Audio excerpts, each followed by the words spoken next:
Who was that They lady couldn't hear that talking check. in the background? The last one. Don't look innocent, know. Tyler. Don't look innocent. Because that's last week I was in the hotel, Taipei, and I was in like the living room area, and my boys were back in the bedroom, like through a closed door, until I was editing it, I couldn't hear, and all of a sudden I started hearing this like, All standby passengers, see me at the podium with your seat assignment.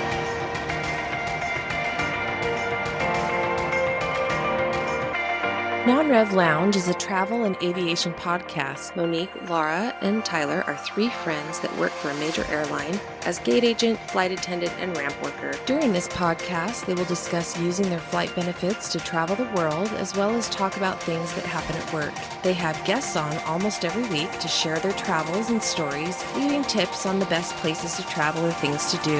Enjoy.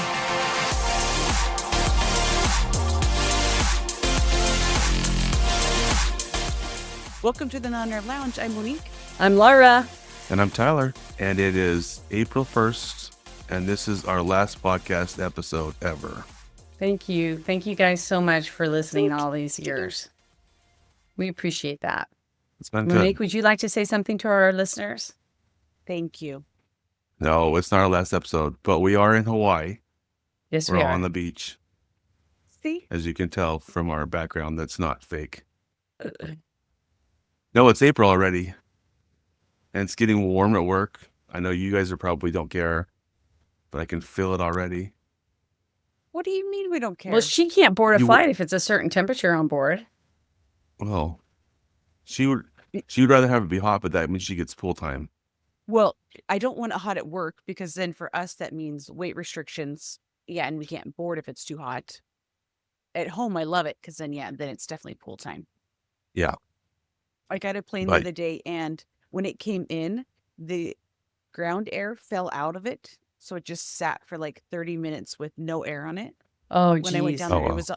it was 106 down on board. Already? It's not Yeah. even. Wow. So the pilots, as soon as they got there, they got the APU going to try to like help cool it off. But yeah, it took a good 30 plus minutes to cool it down to at least 90 so we could board. wow. That's But weird. yeah, so that's not fun. Yeah. Yeah, it's crazy how much of the year we actually have to use the portable air to keep. I mean, in Phoenix, it's a lot of the year. Because I think, is it 75 degrees or 70? That if it's above that, you have to have the air going. And that's Oh, really? that's a lot of the year. So, I know Yeah. a little trick that we use too if we want people to board faster or to plane faster is we make sure the AC is on in the jet bridge. to make it Oh. cold. Yeah, because they move quicker in the jet bridge if it's cold. So that is, even in the winter, if the air's on, it's because we think you're going too slow when we're trying to speed you up. That's funny. Do you think that, and the flight attendants of Phoenix always say to close the windows, it keeps the plane cooler? We're supposed to on landing. You can tell a big difference going onto a plane that's been closed and not closed. I actually can. Yeah, I can really tell. There you go. They say to turn off the reading lights too. I don't know how that works, but that's what they say. Yeah. It was interesting. The wide bodies I was on for my trip, none of them had overhead vents. Do our Oh, really? 777s have vents in the back? I Like can't air? remember. I never Yeah, get to yeah. sit in a passenger seat. Yeah, Oh. because We're not 'cause that supposed was to. one thing. Our supervisor, the IDC, that was Yeah. one thing they would do in the summer is they would go and make sure all the vents were open.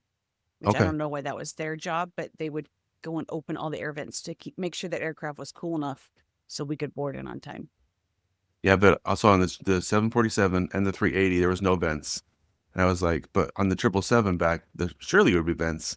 And there was no vents. Oh, really? Yeah. Hmm. I was You didn't make me surprised. look. I just got off in a 787, but I didn't look. Sorry. I think they have them. And maybe it's just how the airline configures it and puts them in or not.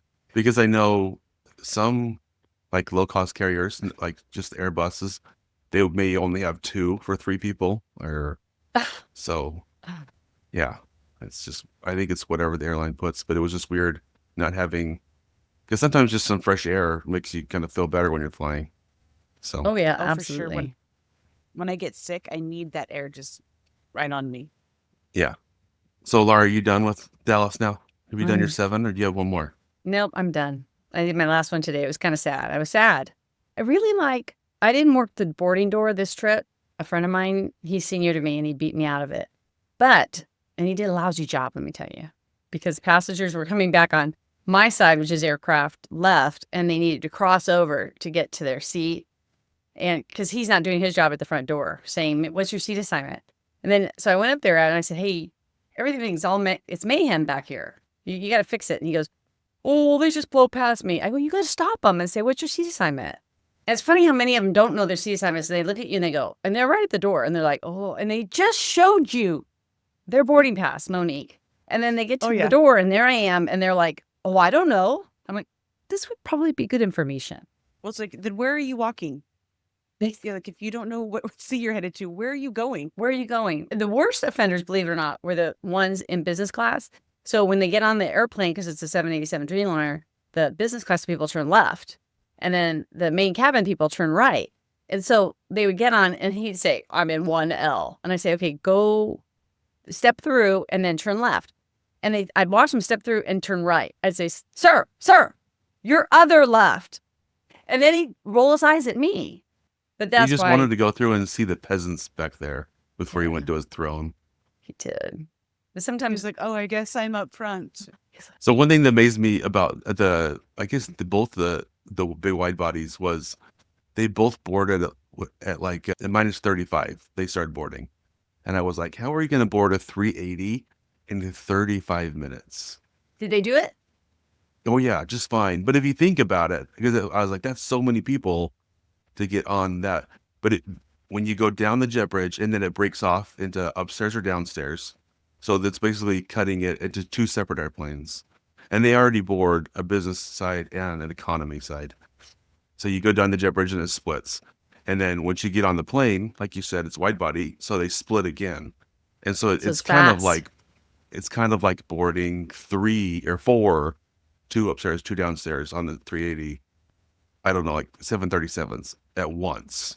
So it That's actually cool. goes pretty quick. Yeah. And so, but when I first started the ticket, I'm like, that's the boarding time is 35 minutes before departure. How are they going to board 350 people in 35 minutes? But yeah, plenty of time.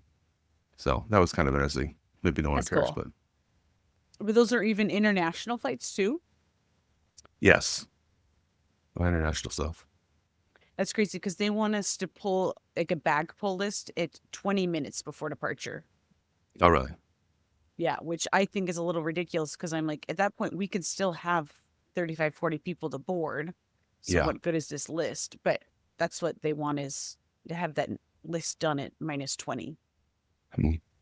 Well, I do love working that Dreamliner, I'll tell you. And it's such a short flight just from Phoenix to Dallas. And the people get on and then all of a sudden they're like this. What kind of plane is this? I'm all Yeah. full of pride. It's a 787 Dreamliner. And the guy says to me, "Well, what makes it a Dreamliner? Why is this a Dreamliner?" I said, "Well, okay, you know how you have like a Ford Escort or Ford Mustang or a Ford whatever?" And he goes, "Yeah." And I go, "Well, this is a Boeing Dreamliner." So like a Hyundai Santa Fe, Boeing Dreamliner. Which is like a Mustang. A lot. Well, it's Are not you an gonna be okay Escort. giving up the Dreamliner for the 777? Yeah, it'll be hard. It'll be hard, but there's going to be a few nice things too, like the pilots won't be able to spy on us. So the whole first class galley is there's cameras all over it, and they're hooked up into the flight deck, and they've got like 6 screens, and they just watch us the whole time because they have nothing else to do, like autopilot's on. And They've already done their Sudoku. Oh, I'm up there all the time, pulling up my pantyhose, readjusting my bra strap, and they're in there laughing. Well, that's how we feel when they put the cameras in the jet bridges. Oh, All yeah. the girls were like, well, where are we supposed to fix our tights? Exactly. Dave was working once in Dallas because all the jet bridges in Dallas have them. And they hadn't started boarding yet. And the phone rang. They bring that phone inside the airplane. And the phone rang and he picked it up and they're like, "How come you haven't started boarding yet?" He goes, "You're asking the wrong person. And you're asking the flight attendant." He's like, because we would have definitely said no. Yeah. Anyway, someone's watching. So someone asked how I got home. I don't want to get back into my trip too much, but let's just quickly how I got home, because I think I talked about it. And I don't know if I've told you guys or not. Maybe I did, one of you. because I was looking at going back to Seoul from Taipei and then on our airline back because it looked like there was a few seats open, or just flying nonstop from Taipei back to LA. And when I went to check in, because as you know, I tell you guys this, the issue I had with the airline. Oh, you knew about it. Do you know, Monique? Mm-hmm. Yeah. Oh, later on. Yeah, So tell us. So I went to check in and it wouldn't, I couldn't check in for some reason. And as you know, our airline check-in time is everything because there was 15 or 18 people in our same category, employees using vacation pass, trying to get those like 3 seats is what it kind of showed. As it kind of, it's flexible here and there, a couple here, lose a couple. And so I needed it to be towards the top, and then I was going to add the through because I was going to be connecting. But if you add the through, you're going to go to the top, but other people can do that too. I remember the one time in Amsterdam when there was people that were D1s, the vacation passes, throughs, and they still didn't get on. I was one of them because I was the very first one. But I was like, I don't want to pay for a Z back up there and then not get on and then have to pay for another Z. It's just going to be more money. And so I decided, as I tried everything to check in, it was just giving me an error. I had no idea why. I still have no idea why. I tried it on Chrome, on, was it like Firefox or whatever else I had on my computer. I tried it in incognito mode. Like, I couldn't check in on my phone, on my laptop. So frustrating. And I went through the passports and double checked. The numbers were all good, so it wasn't. Yeah, it's something with that because do you remember when Tanya and I were going to go to Australia? Yeah. And I went to check Yeah, I us in and remember. I had an issues. We had to go into the airport to actually do it. It's so 'Cause frustrating It was something that yeah. had to be done in our like actual system. But it is frustrating. If you're out there, you maybe not have access just to go to the airport and do it. I think I wrote Kelsey, and Kelsey's like, just go to the airport. And I was like, you don't understand. Like, the airport here not only is an hour away, our airline doesn't fly to this airport. I have to connect. It's going to be the next day connecting to. That's where our airplane. So, and I may not have made it. There was 3 flights there, and I think we were listed on Korean Air. There was 6 open on Korean, and so I think we were in 6 listed. So it looked okay, but the 2 in the morning before then were both like 0 seats with 8 people listed. So I still feel like we probably could have made it. And I looked back, and if we would have went that route, we would have all got business class.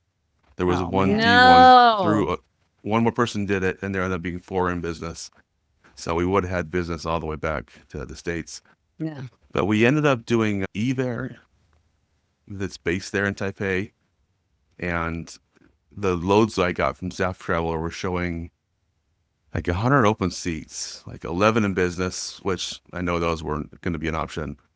45 in premium economy, and then Wow.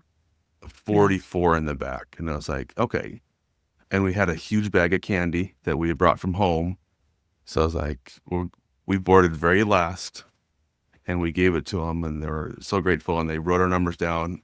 But we were in the back, all the way in the back, and they put us in the middle and the window, and then a row in front too, because there was not even 3 together.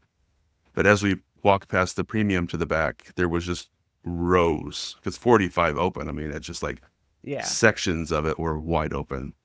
They didn't So I move was you like, there? Come on. No, they didn't move us. What? So they gave the boys a coloring book type thing, but I think they give those to all kids. It's kind of a cool little thing for them there. Oh. And then they came back towards the end of the flight and gave us amenity kits from their business class. So we each got an amenity kit, and they cool. said thank you. That's So it was nice. Been So, nicer to sit in yeah. PE. Yeah, the food would have been better. The food was good, but the food would have probably been a little better. And just a little bit softer seats, a little more room. Like as you walk by, you could, because on the way out, we just went out of one door. We went into 2, but out of 1. And we got to walk all the way through all the cabins, and you could see like, it was definitely nicer blankets, nicer. They had slippers, like the whole amenities that Mo. come with that. And then the business class had like big plush blankets. So I was like, oh, and I could see a bunch of them that were not used. Like it was a bunch of those business seats that were not touched. I was like, oh, those will be so nice. Dang. How long was that flight? It was about 12 and a half hours. Wow. Okay. When they offered you food, did they offer you a choice? Yes, as they Okay. walked through, they had a little, almost like a menu thing. They would like hand to the row ahead, so you could see which you wanted to choose from, and then they would hurry and hand to you. But it was very good service. Not quite as good as Korean, but it was good, and the food was really good. So Because the usually we toughest will thing. run out on our flight to London. We'll run out of a choice. You won't get a choice. Oh, You'll really? be Yeah. stuck with the pasta. And a lot of things that was kind of like a tradition, like at the breakfast was like a traditional American breakfast or the Chinese breakfast. So like eggs, like America, or else like the noodles or whatever the kind of Chinese food they have. But the toughest part about that flight was the timing of it. So we left at 10:20 a.m. in Taipei. So we had woke up the morning. It was a daytime flight for us, but it landed in LA at 6:30 in the morning.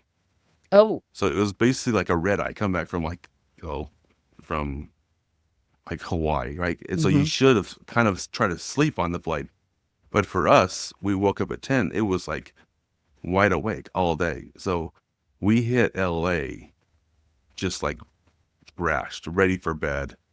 We ended up getting on a quick flight back to Phoenix on our airline, and we landed at 10 a.m. in Phoenix time. So we landed 20 minutes before we took off, and we were just trashed because none of us, we slept for like an hour at the very end when it was like 5 to 6 a.m. oh, wow. after we'd been awake for 12 hours.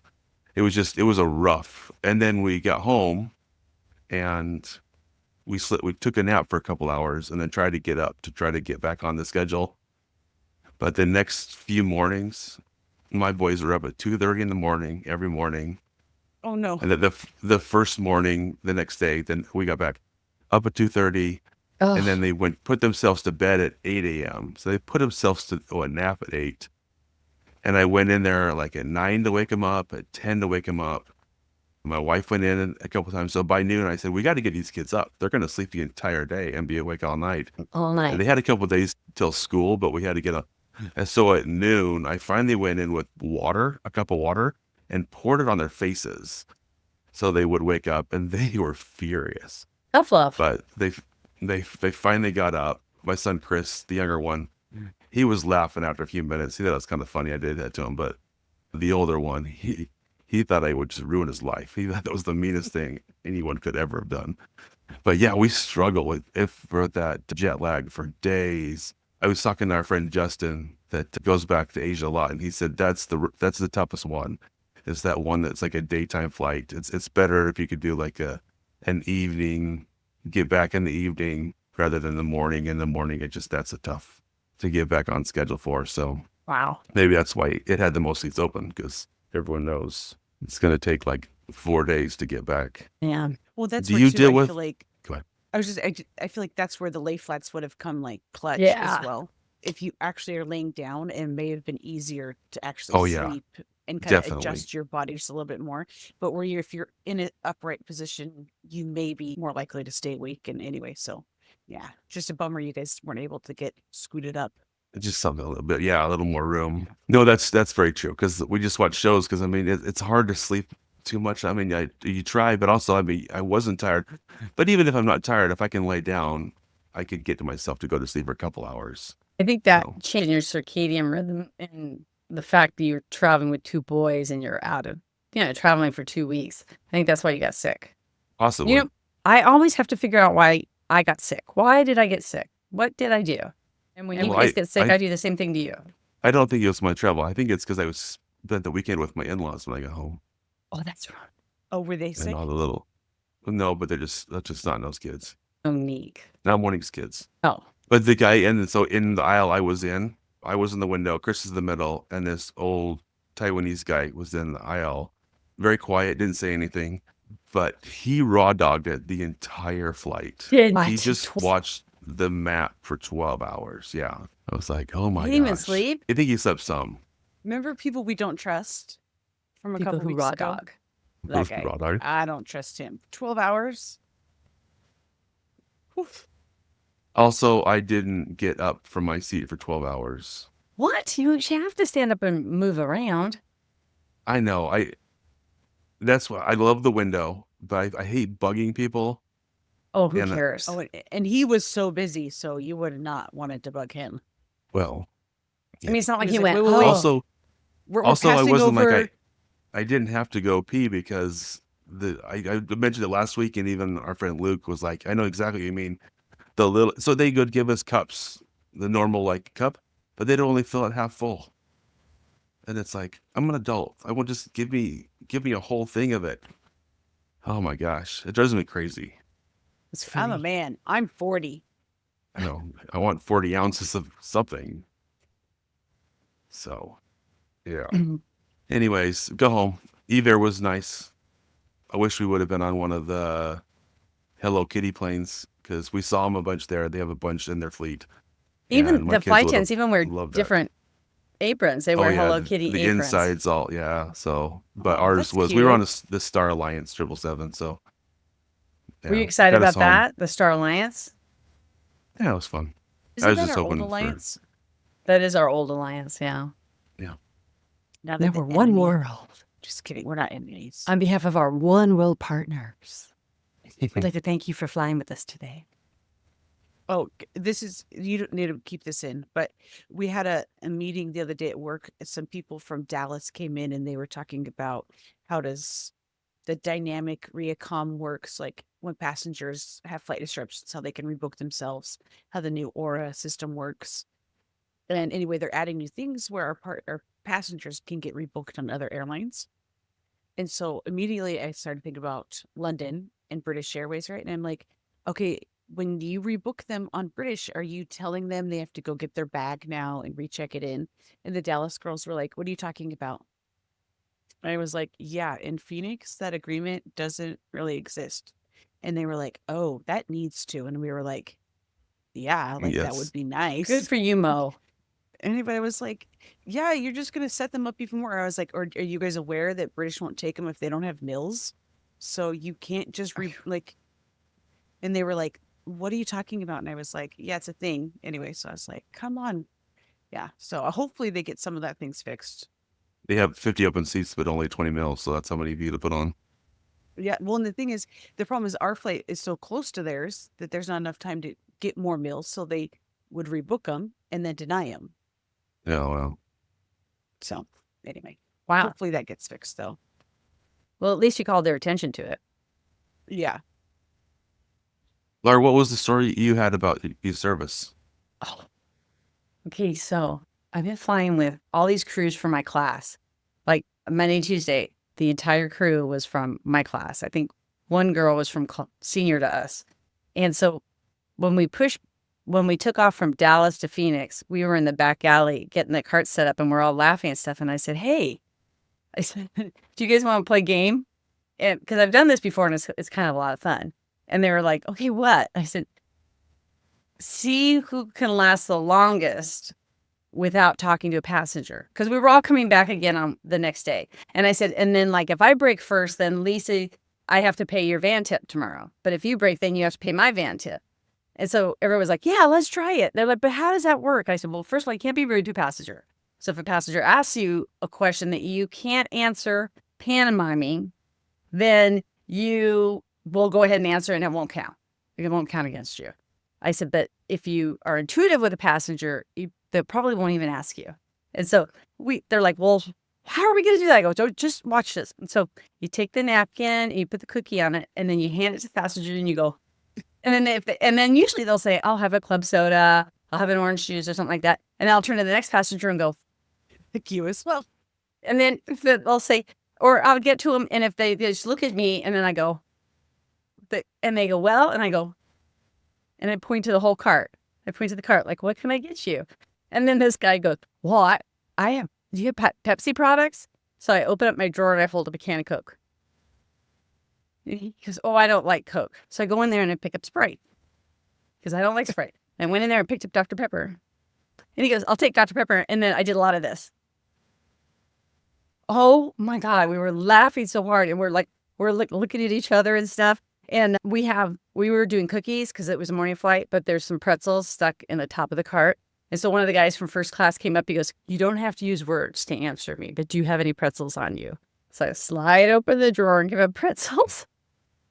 But this one lady, when we were parked there in the beginning, she just kept looking at us. And I know she's like, something's going on because we're not talking at all. We're just like, and we got all the way back, Lisa and I. Well, Lisa had to answer one guy because he said, I'm going to make a connection at gate A14. Can you tell me how to get there? And then she looked at me. I go, because that doesn't count. And you can't be rude. She can't just be like, Figure it out. No, she just but pulls up her phone and goes to Google. she's Google's translator. But we had so much fun with that. We got in the back of the other two girls. That first girl broke right away. Her name is Debbie. She broke right away. And we're all looking at her and going like this, because we won. And anyway, so we won. But it was a lot of fun. And then then yesterday, I said to the crew, I go, you want to do funny accents? Should we do funny accents this leg? And they're like, no, we don't want to do funny accents. I said, okay, fine. Whatever. You want to hear a fun fact? Mhm. Monique has went a whole week without talking to passengers. Did you really? No, but that's a dream. Oh, that's a dream. That's why I'm sitting over here. I'm like, I'm going to do this. This is great. Oh, this is funny. And then today I said, I know who's really good at that. You trained him. There's a gate agent in Phoenix who Lara trained. Who probably I know who it could is, go his Angel. whole- Yep. Bingo. and You he's a knew. supervisor too, isn't he? His wife is. He used to say whenever I saw him at the gates, I'd yell, Angel, do you miss me? Do you miss me? And he's like, just shake his head, yes. You know, he ran for governor. You were going to say something. He did. He ran for governor. I voted for him and I gave him my tax donation. Okay, so then today I said, okay, if you guys don't want to play accent game, let's play when we go pick up trash, whoever gets the most cans win. So then we waited another 5 minutes and we had a girl call in sick. And so we got we got someone in Dallas and he showed up with donuts. He goes, I saw you ladies. I saw how senior you were. And I thought, I better bring donuts. So he brought donuts for all of us. And I'm like, you rock. And so we waited an extra 5 minutes before we picked up trash. And then we all went out there with our carts, running through the aisle with our carts to see who could get to, because the middle part, you want to be able to get to the middle part and get all those cans too. So we did that all the way back, and we did not win. They won. But they were doing stuff like, as on the way up, he was pushing the cart on the way up, and she was grabbing cans. So they kind of cheated. And they were saying, chug, chug, chug, chug, chug. I need that can. Chug, chug, chug. So anyway, the things flight attendants do on those long, long flights. The long 2.5-hour flights. It was only 2 hours, 3 minutes. Yeah, That's fun. I like that. it was fun. And I did go back up to the lady that was really watching us, and I explained to her. I said, I'm so sorry. We were playing flight attendant games to see how far we could go before we actually have to speak to a passenger. I said, if you asked me a question, I would have, of course, answered. I said, but that was she goes, I kept looking at you girls going, they're doing something. Something's going on. But sometimes If it you is would so have known- loud and hard to hear that I could see how there already is a bit of just hand gesturing and kind of miming anyway. So it wouldn't be super, super obvious, but yeah. Especially when you have your AirPods in and listening to whatever. My podcast. Would you have still done it if you would have had someone like a director level from the airline flying? Oh, no. And you can't do that up front either. Do you always know when someone's flying? No.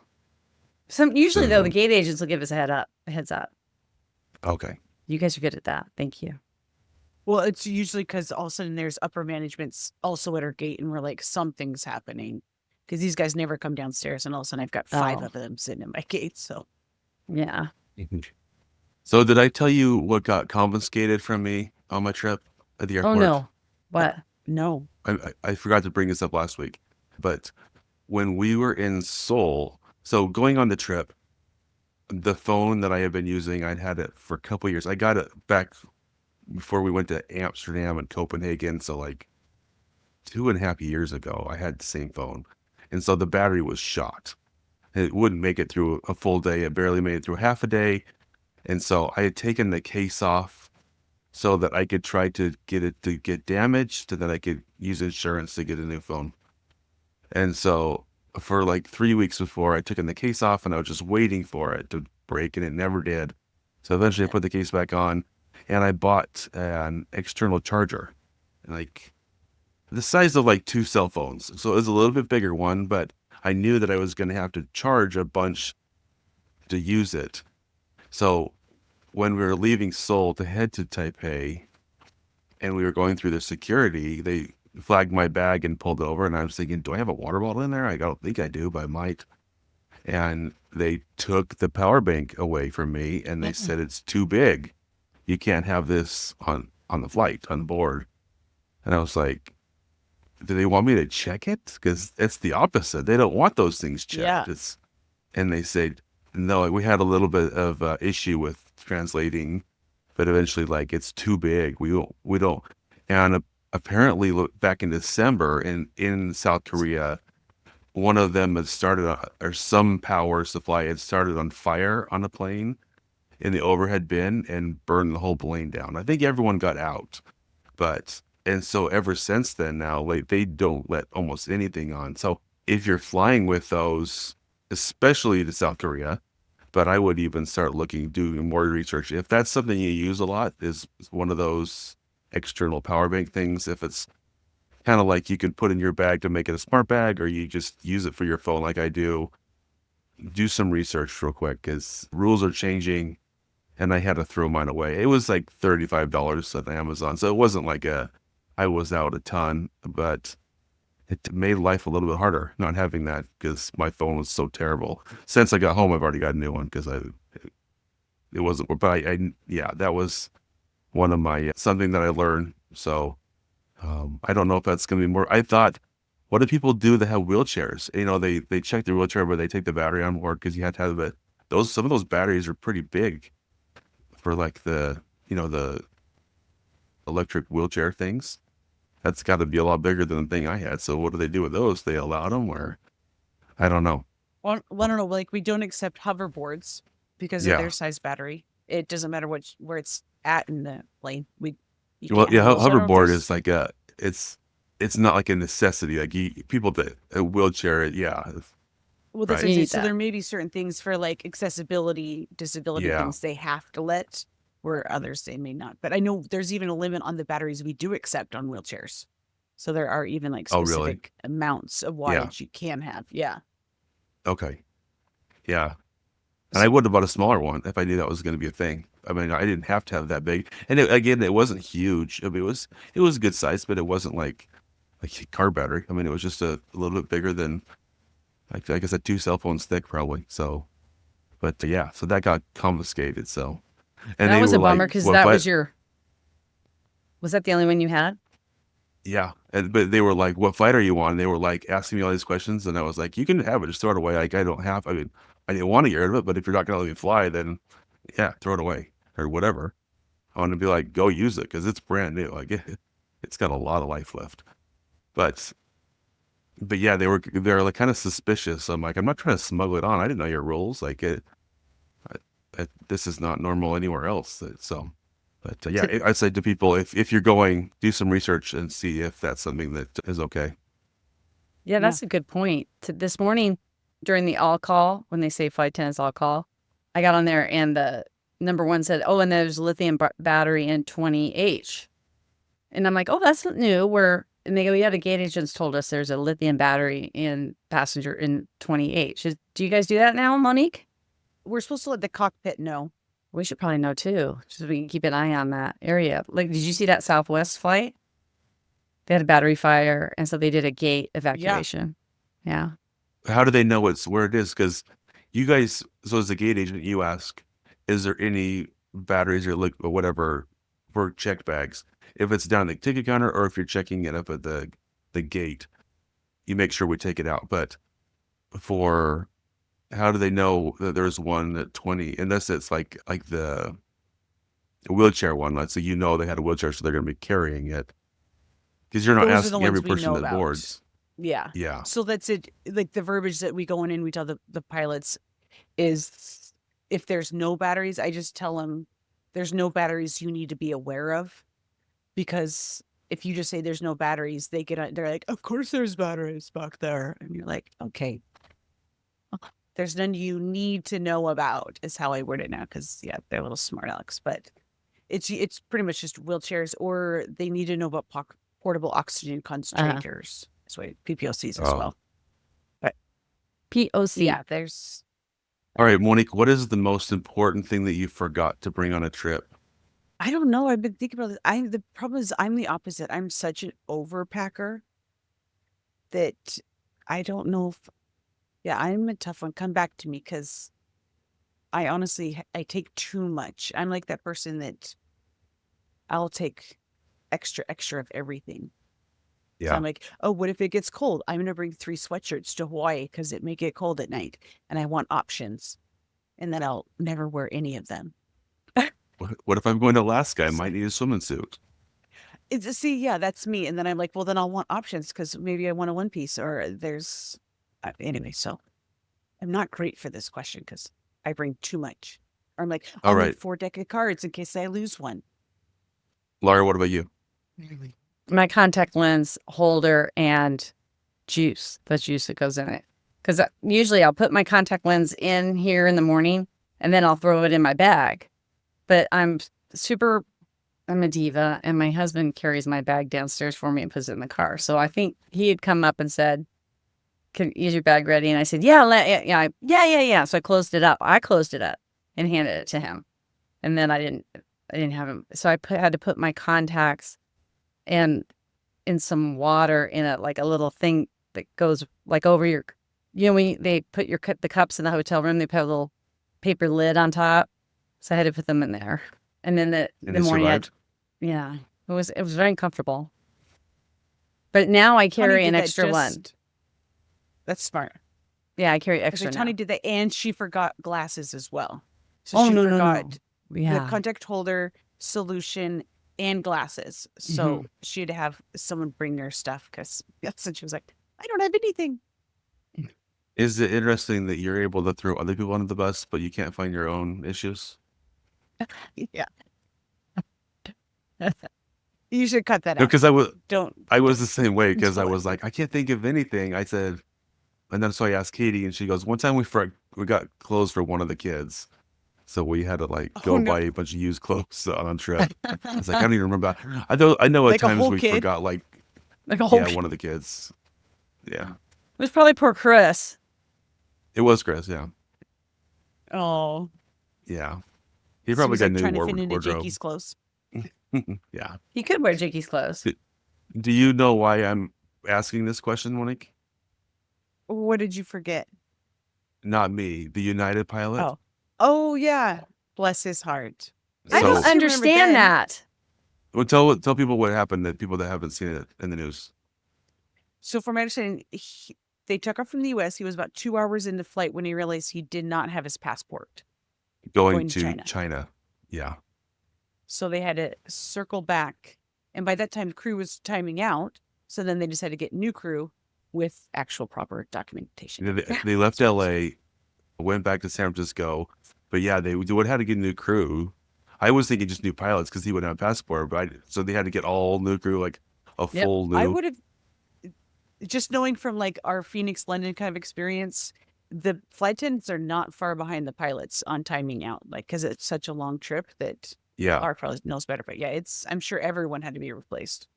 because Okay, that's so a lot of people to get off of reserve. a lot. Yes. To be like, yeah, here's a 777 full of people. So our airline does a thing where we walk up, the flight attendants walk up to the gate that we're going out of, just international like that. We have to show our passports to the gate agents, but the pilots don't. And so that just really makes everybody mad. And so now I think that will change things and say, no, now the pilots have to show their passports too. So here's my little tidbit on that.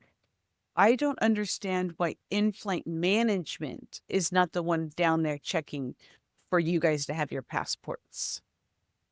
Because every new change at our airline involves the gates. It baffles me how much they're like, oh, the gate agents can do that too. Okay, so let's The babysit. single. But I will say, The single gate agent. now single agents, yeah. How long has that been in place? Maybe a year? A year. I've had at least one crew member that I've worked a flight that she's shown up without hers, and then I've heard of one other one. Oh, really? So it happens, yeah. That's why they did it. Mm-hmm. Okay, so how many snotty comments have you gotten? Oh, almost every time. They're usually, it's, oh, really?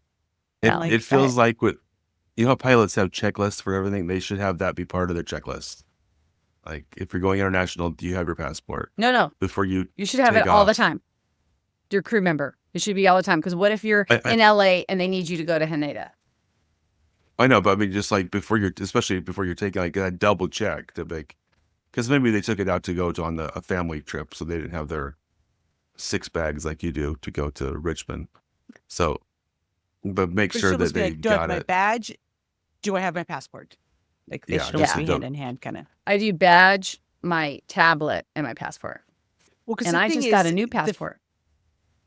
You did, but the Phoenix people, what's hard for them is most of the time it's just a turn, and they don't even right. step off the plane, so they don't see the purpose in needing a passport because I don't know if they even present it to anyone in Mexico, or if they've No. got global entry, they probably don't have to present it unless it's asked for. Mm-hmm. But it's still that Well- what if maintenance happens, and you do have to step off in Mexico, like you still need it. Well, and this another thing is you just say if you think you're going to sneak by and you're going to go through customs border and you go to global and then they stop you for something and you don't have it. Okay, now you'll lose your Yeah. global entry and you'll probably get a fine. Yeah. Yeah, what if you got a little work done so you're looking a little better and now your global entry doesn't match? And then you have to argue with the agent that my eyes have changed. And they go, no, that wouldn't change your picture. I'm like, oh, yes, it did.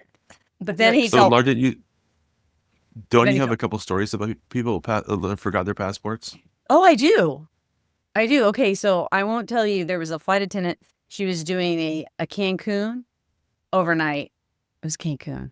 She was doing Cancun. I won't tell you her name. Joni. We don't say names. We got in trouble for that. Okay. I know I you like won't to say throw her people under the name. bus. I won't say her name. Oh, can But you do that for who forgot their eyeglasses stuff too? Just take that name out. Okay. Okay, tell her. Thank you. look the way he's laughing. Just your wife. So she got down to Cancun and they all started, and she had already realized that she had her, oh, I'm so sorry. My bad. Her passport. She realized she didn't have her passport. But what had happened is she did have her passport. She had gone to in-flight that day to pick up some more credit card applications.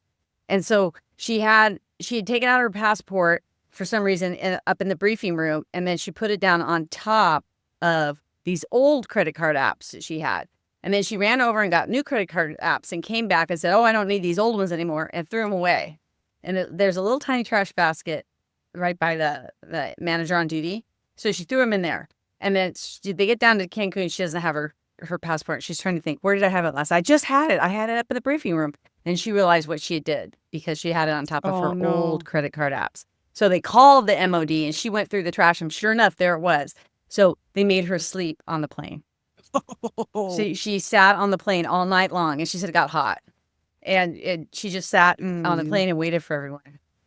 She had all her clothes and stuff. Oh. And then we had another girl going down to Costa Rica and she forgot her passport. And when she got to Costa Rica, they were really actually quite mean and they put her in jail. Not prison. They put her in jail really close to the airport and they just gave her one of those beach mats, those, rattan Oh, beach yeah. mats to lay on. And she was in a big holding cell with a bunch of prostitutes.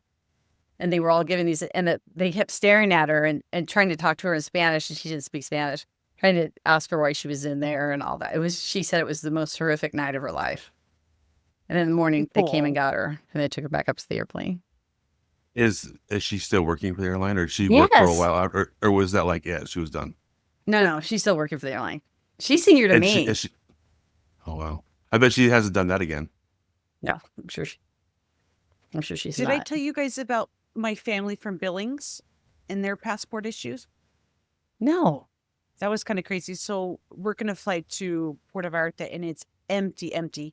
Anyway, this family comes up because they wanted to make sure their seats were all set. And so talking to her, it's the mom, and we go, okay, just make sure we see you with the kids, make sure their passports are signed as well.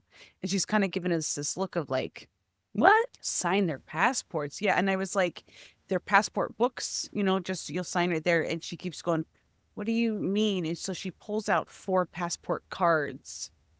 And I was like, those are great. I said, but where are your passport books? And she was like, we don't have passport books. And I was like, what? Like, I was like, you have to have passport books. And she's like, no, our travel agency got us our cards. And I said, well, if you read on it, that's only good for land and sea. And she's like, oh, like you can just see it dawning on her that's what I was like, we have to deny you. Like, we cannot let you on the airplane without your book. Does it really actually So- say land and sea? Yeah, if you actually read on the back of the card, it's only good for that. So this family, then we were trying to explain, I think this was Sunday. So it's not even like they could go down to Tucson that day. They had to wait till Monday to then drive down to Tucson, get their passports, and then they were rebooked for Tuesday to go on their trip. But I was like, oh my gosh, I can't imagine getting mid-transit expecting to have this big Mexico trip with your family, and then now you can't. Yeah. Did so they anyway. get charged a change fee? Oh, I told her, I said, you can go back to I would go back to your travel agency since she's the one who booked all this for you. She can help you make those changes. Without a fee. Good. Bad. Yeah, it's crazy. Yeah, that's Monique, can you tell a story? If you don't want to, then we'll just cut this out. About the passengers that connected in from Hawaii going to Philadelphia, and then remember that story? Oh, our non-revs? You haven't told that story. Do you want to tell it on here? Because it's pretty. Yeah, I'll tell. Yeah, because it was crazy. So I'm working a flight to Philadelphia, and we're delayed. And my partner, she's great. Was being like great to our non-revs. So she was calling them up by name to give them a seat assignment. For some reason, our automated system hadn't actually ran. So she was like, perfect. I got time. Let me talk to them. So she pages up one of the first non-revs, and it's this girl. She comes up and she's like, I'm traveling with my brother. For some reason, our reservations got separated, but he's really tall. He needs the exit row if possible. And my partner was like, for sure. She's like, I just need your ID. So gives the sister a boarding pass, and then she goes, I just need your brother's like ID. And the girl's like, well, he's just in the bathroom. Can he, like, I have a picture of it. Can I just show you a picture of his ID? And she was like, no, just when he's done, have him come up and see me, and then with his ID, and I'll get him his seat assignment.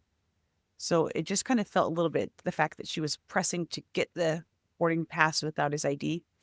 Anyway, so they go and sit down, and then a few minutes later, a buddy pass comes up and goes, I'm not really sure why I'm not on the list, but for some reason, like, I'm not on the standby list. So my partner's like, that's so weird. Like, where did you come from? And he's like, I came in from Honolulu, which just happens to be where that other sister was traveling from. And he has a boarding pass to get through security in Honolulu, but no boarding pass to Phoenix from Honolulu.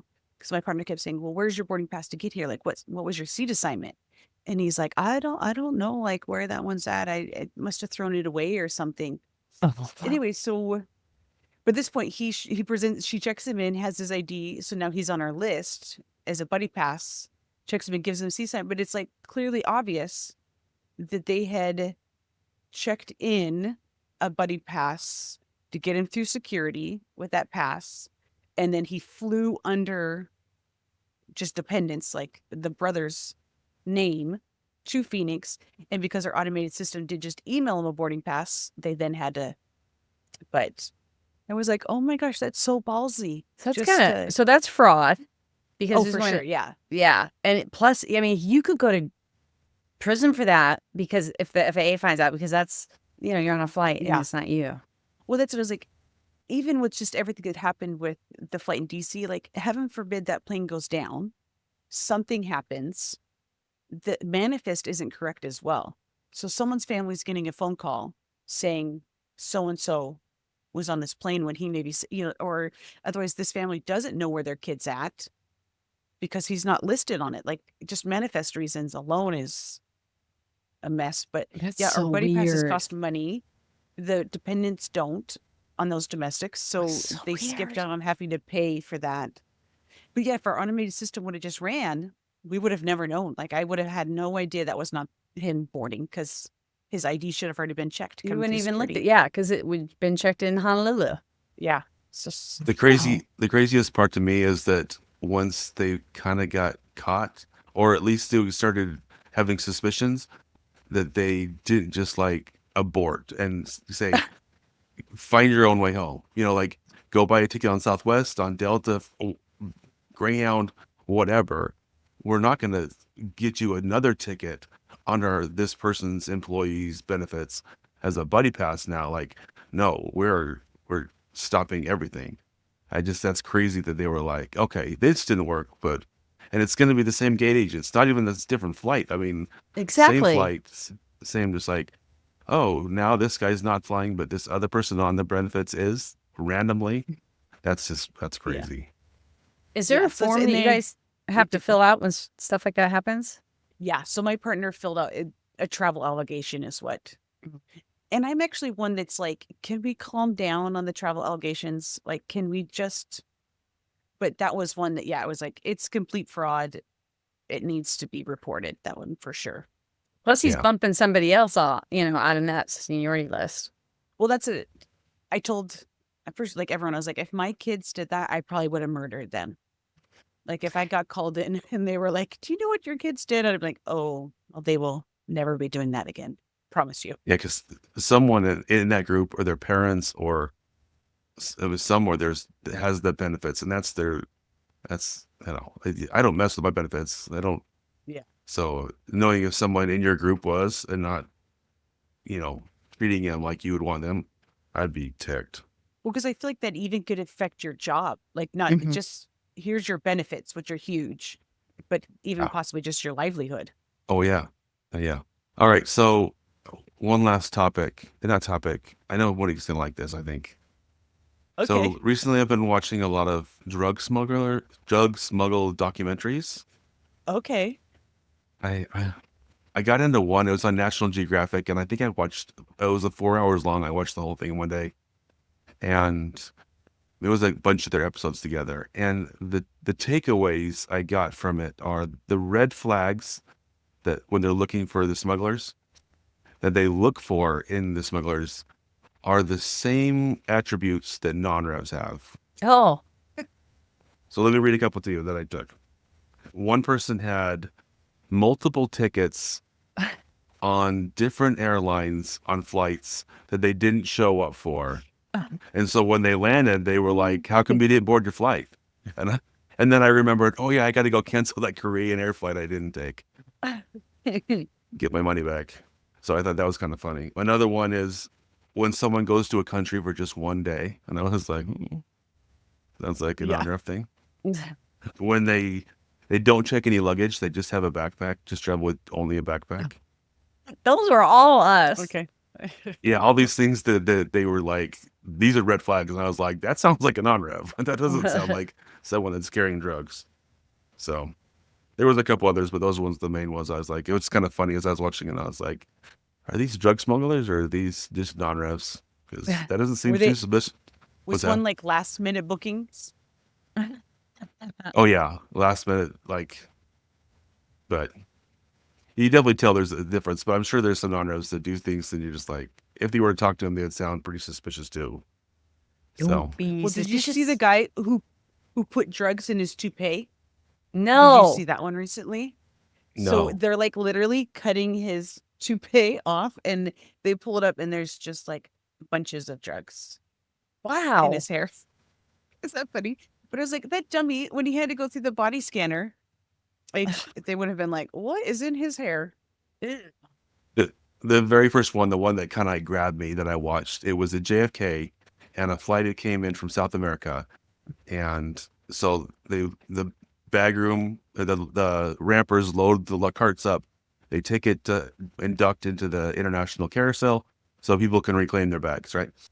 And there's cameras that watch the person in the bag room not induct like 3 bags. They Oh. just kept him in the cart. And then he goes and he drives around the airport for a while. It watches them. And then he ends up at the local baggage claim where they send the bags back up. Not international bags, but just regular bags. Because those are 2 different things. The international Yeah. carousel and it's like the local carousel. And then so they just send it up. The normal one, someone claimed him and left. so they never went through customs. Ooh. So that And ramper so was they making some money on, money on the side. Yeah, they realized that, that guy, he got arrested. The two guys that came to pick up the bags were former airline employees. Oh. They got arrested. And so that's what kind of got me, because I was like, I know all that's like, that's stuff that I do all the time, like send bags back up to customs. And then as I was watching them, it kind of shows, it was kind of funny because they would try to blur out kind of the airplanes a little bit, so it wasn't so much like, but I mean, I could tell which airlines, and being it, I mean, when they were in Philadelphia, I was like, oh, that's Airline. But there were a couple of times there was airline employees that were doing stupid stuff. There was, Jeez. and so I was going to write Angie and be like, some of your coworkers are doing bad stuff, because I saw it in the documentary. So, but yeah, I don't know. It's crazy. And it made me wonder, because they had a bunch of flights in Miami and JFK and LA, but just how often do we have drugs on flights that we work or we fly on that we have no idea? I mean, I'm throwing someone's bag, but I don't know what's in there. I mean, so. Well, that reminds me, we just had to finish a bunch of learning hubs or like your trainings. And normally I just click through that. But there was one the other day that had like security breaches, and it listed per year everything that has kind of happened. And I was like, this is good chisme. Like, this is good gossip. Like, one was like in Boston, and 1 year, 2 airline employees like punched each other or something. And I was like, okay. And anyway, so that's the one slide I actually focused on. I was reading everything that happened each year, and I was like, okay. How did that happen? Yeah. I was like, yeah, give me the hot tea. That's what I want for my learning hubs. Well, did you hear what happened yesterday at DFW? That non-rev didn't get on the flight, and so she took off all her clothes and ran around the airport. Oh. Did that get her on? She got upset. She ran around the airport naked. She had a water bottle, and she was spraying the water everywhere. And the good thing is, in DFW, you can get from terminal to terminal, so you can do all the terminals naked pretty quick. So one of the crew members today showed me pictures of her, video.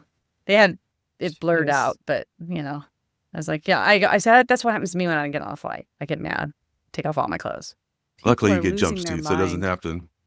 But you didn't see her when you were there, right? She did not get in your flight. I had come in too early. That's too bad. Oh, yeah. All right. Well, this is a fun episode. We'll Thank cut you. it off. If you want to get a hold of us, you Thank can you find for us listening. at the Non-Rev Lounge Podcast at gmail.com. Oh, stay safe. Bye. Bye. Bye.